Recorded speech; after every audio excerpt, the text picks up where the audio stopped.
La depunerea listelor pentru alegerea Consiliului Județean. Suntem aici, echipa PNL Brașov, pentru județ și pentru municipiu, împreună cu colegii mei de la PNL care figurează pe lista Consiliului Județean.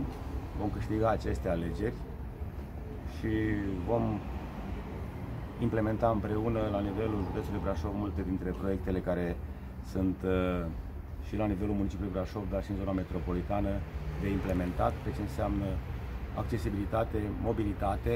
În domeniul sănătății, proiectul spitalului, aeroportul este obiectivul care va fi finalizat în următoarea perioadă. De asemenea, pe proiectele de natură educațională și pe cele de infrastructură la nivelul municipiului județului Brașov.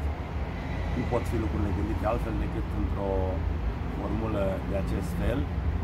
Județul nu poate fără municipiu, municipiul nu poate fără județ. Împreună trebuie să facem aceste lucruri pentru că în zona metropolitană sunt 475.000 dintre cetățenii județului Brașov. În municipiul Brașov, jumătate dintre cetățenii județului Brașov sunt în Brașov.